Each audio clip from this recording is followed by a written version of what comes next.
We have now this is a hip crowd. This is a cosmopolitan crowd tonight. We got people from Australia, from Norway, from Canada, all here. Northwest Austin, I believe. So this really is a cosmopolitan crowd. Okay. And so I suspect you will know things that the crowd in Tomball, Texas did not know last night.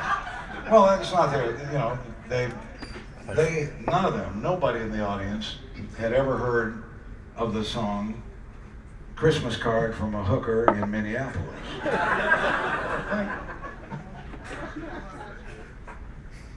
What was my joke about Guinness? Oh yeah, the drink that kept the Irish from taking over the world.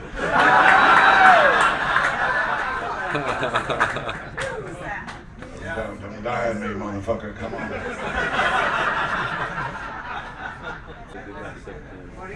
Not to get off the subject here, but now this is it. Now this is great. See, this is where it's at. Trying to keep a couple threads going, two simultaneous stories.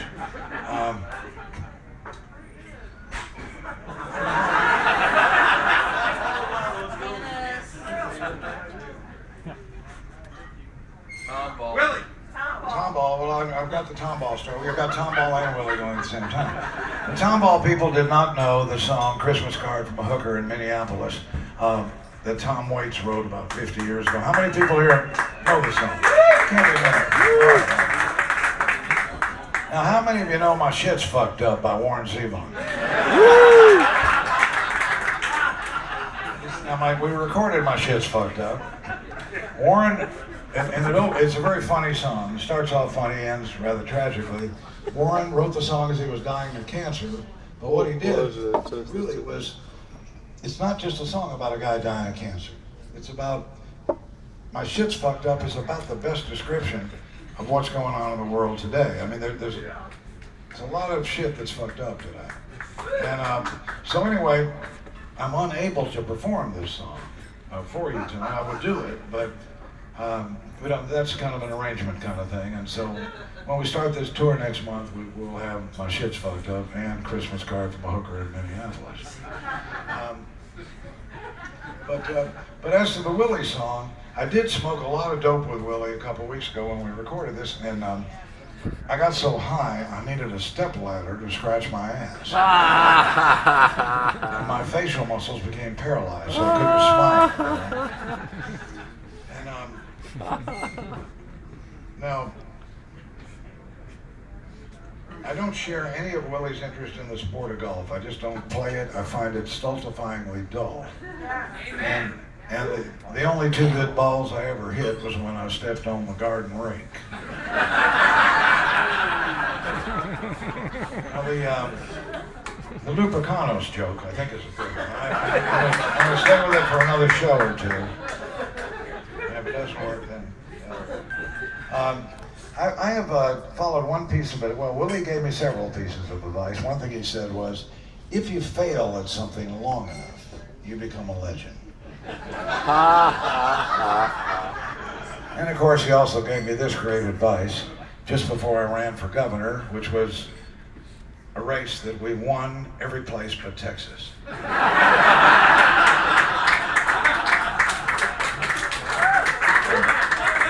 Just before I ran, Willie suggested this. He said, if you're going to have sex with an animal, always make it a horse. Because that way, if things don't work out, at least you know you've got a ride home.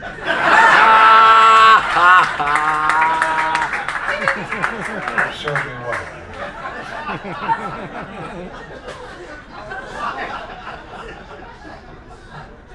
Now, one of the things Willie told me was, never take a break. Do consecutive shows if you can. You're out there, you might as well work, you know?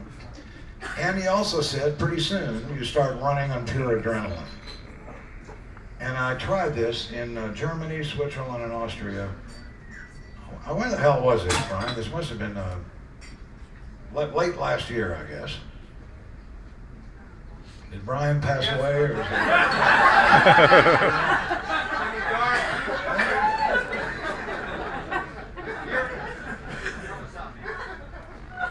November last year, maybe.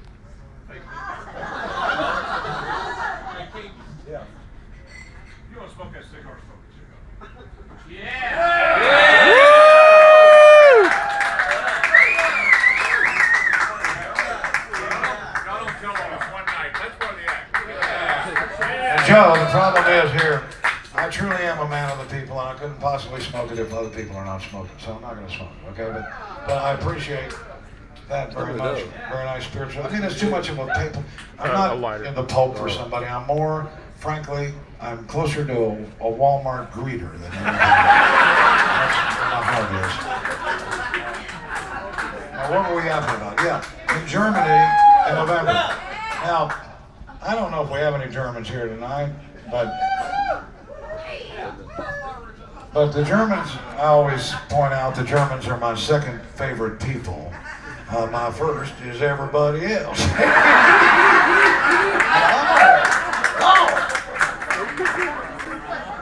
On this German tour, it was 16 shows consecutively, Germany, Switzerland, and Austria. After about the third or fourth show, and you're going on trains that are going over 200 miles an hour and so forth. And of course, I'm a Jew boy, and we're playing in places like Munich and Nuremberg, and you kind of develop a rage for the people. You know, I mean, you have to. It's like performing on an Indian burial ground. There's something evil about the fucking place. There just is. So then I realized that these audiences in Germany, they're all young people. There's no old folks there. The old folks still tie their shoes with little Nazis, probably. The young people are the ones who are there. And these young people not only know all the songs and all the words of the songs, they've read all the books in German. They're a terrific audience. And unlike most Americans and most of the world, the young Germans have learned something from their own experience. They've learned something from history. We haven't. We've got a man named John Kerry, who probably is a jokester from outer space, sent down to try our patience. And he's doing exactly what we all know Neville Chamberlain did in 1938. I mean, he's even using the same words. I mean, I don't want to talk, screw politics. I'm not into politics at this point, except that I am a Jewish Republican at this point. And the real Democrats, I'm afraid, are all dead. The Democrats that we loved, and Harry Truman, Sam Rayburn, Ann Richards, Barbara Jordan, Molly Ivins, these people are all gone. The people that think they're Democrats are people like Rahm Emanuel and Harry Reid and John Kerry and Obama, who of all people turned out to be an empty suit. He's the Forrest Gump of all presidents.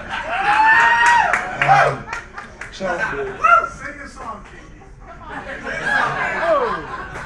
Who said that? Brian?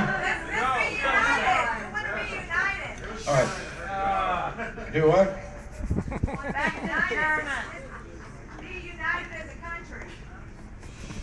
All right. See, never start a conversation with one person in an audience. It's a mistake. So anyway, getting back to the Germans for a moment. So the Germans, the audiences were so great, I became kind of, and I currently am, the thinking man's David Hasselhoff. Very popular in Germany. And then I went to Austria, and we were on a train going across Austria, which is a gorgeous country. Anybody here been to Austria, actually? Yeah. Oh man, I mean, that may be the most beautiful place on earth. But in 30 minutes time on this train, we passed Mozart's birthplace, Hitler's birthplace, and Arnold Schwarzenegger's birthplace. What I like to call the evolution of man. And I'm proud to be an asshole from El Paso. I like it here, place where sweet young virgins are deflowered. Be my friend. You walk down a street knee-deep in enchiladas, and the wetbacks still get 20 cents an hour. Them old wetbacks still get 20 cents an hour.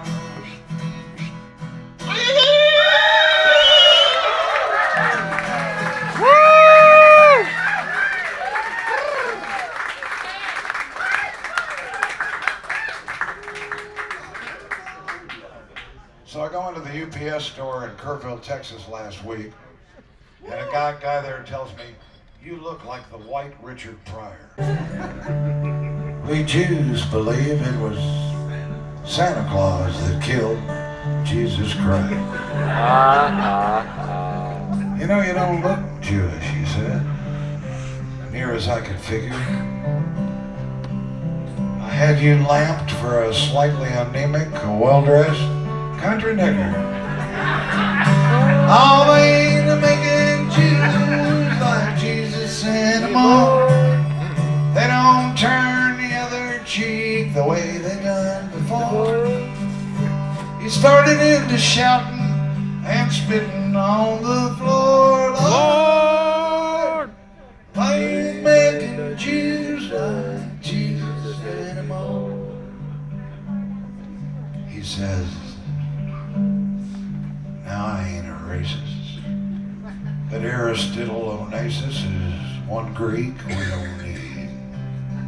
And them niggers, Jews, and Sigma News, all they ever do is breed.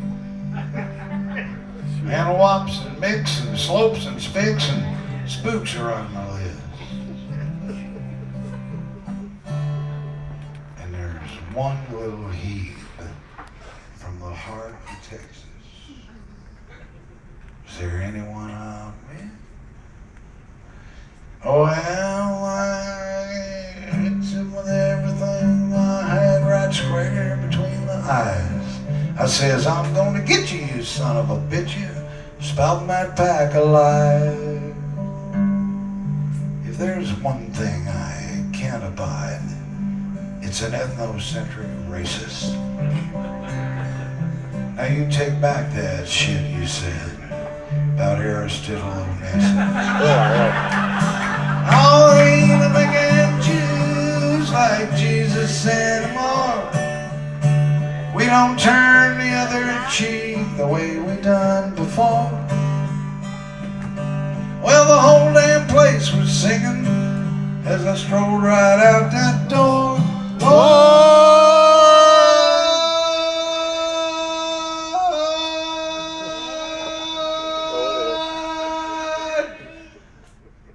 Jesus.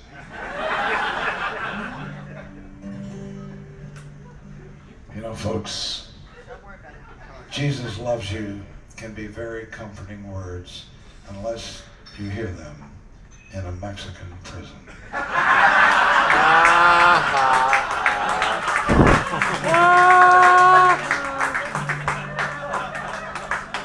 They ain't making Jews like Jesus, and they won't.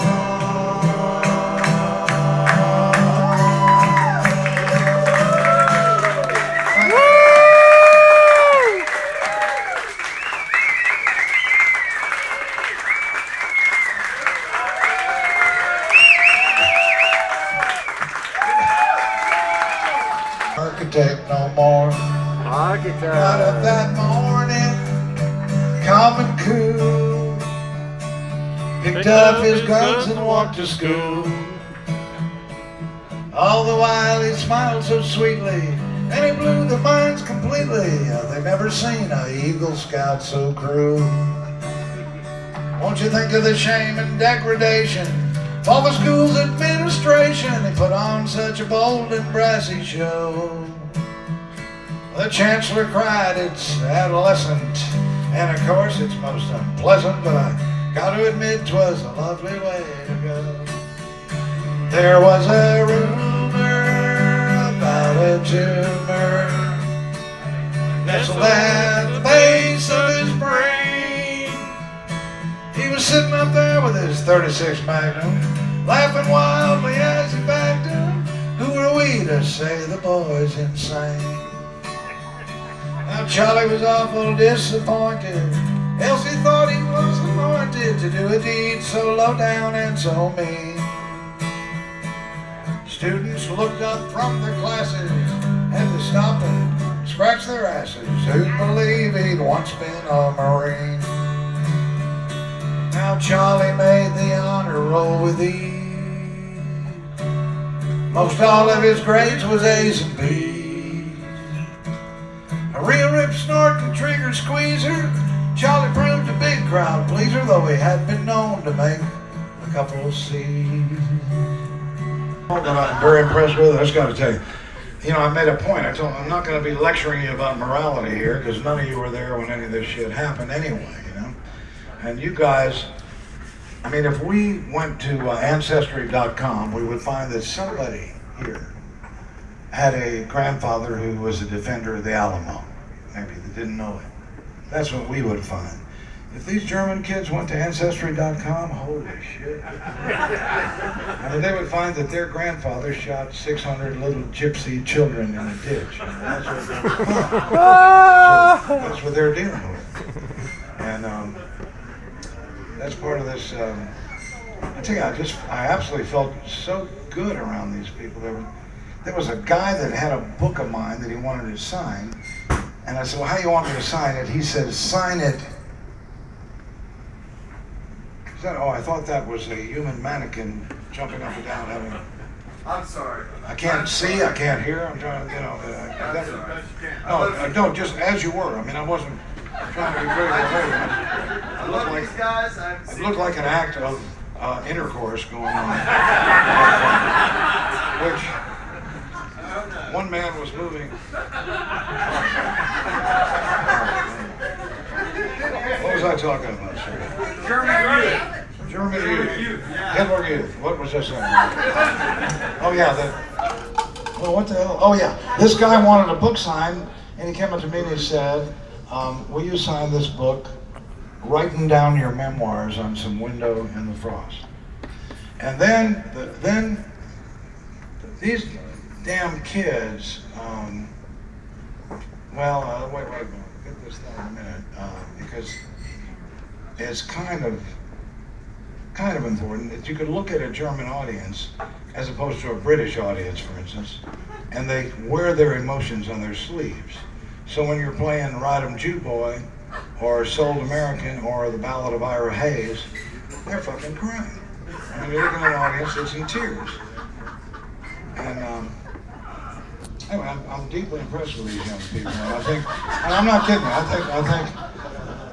I think they know. They know where they come from, and they know where they're going. Okay.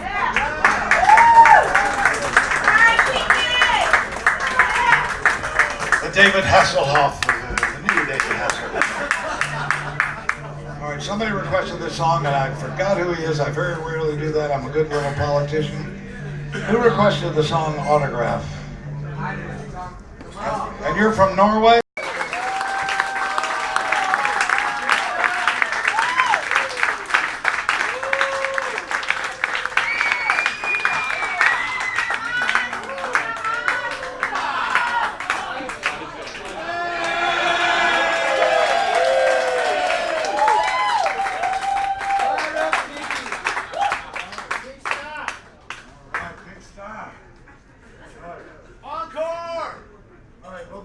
We'll be back there afterwards, folks. So anybody that wants a book or CD, we have the Israeli discount. It's very popular tonight. Just each book is $20. The book and the CD is $20, $20, $20, $20. The Israeli discount is $60. You get all of it for $60 instead of $20.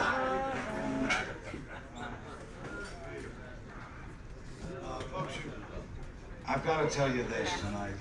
This tonight has been probably the most stultifyingly dull evening of mine. No, I'm sorry. Tonight has been just. I'm going to tell you something.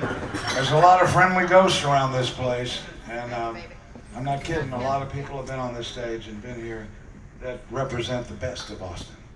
And so onward through the fog, folks.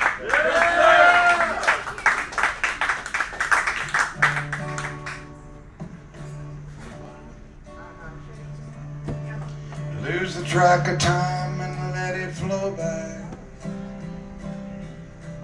Stoke the ancient furnace into flame. Running barefoot in the cinders of the Mopai. Hopping bedtime rides with the outlaw Jesse James.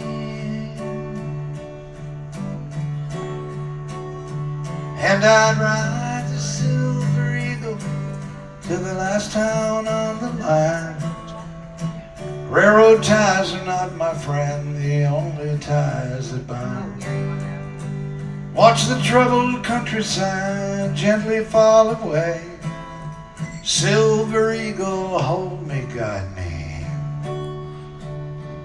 Roll me homeward from today. Called him in a manner rather rude, using vulgar words of language. And his wife, she overheard. Pretty boy grabbed a lock and chain, the deputy grabbed a gun. In the fight that followed, he laid that deputy down.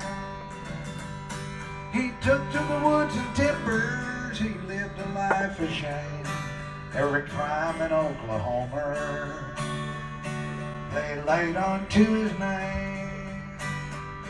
He took to the river bottoms along your North Canadian shore, and many a starving farmer opened up his door. From many a little farmer, the same old story goes, how Pretty Boy paid their mortgage, and he saved their little home. They tell about a stranger who came to beg a meal, and underneath his napkin left $1,000 bill. In Oklahoma City, it was on a Christmas day, on a whole wagon load full of groceries, and a note on which did say, you say that I'm an outlaw, you say that I'm a thief, well, here's a Christmas dinner for your families on relief. Now around this world I've rambled, I've seen many funny men. Some will rob you with a 6-gun, some with a fountain pen. But as through your lives you ramble, boys, as through your lives you roam, you'll never see an outlaw drive a family from their home.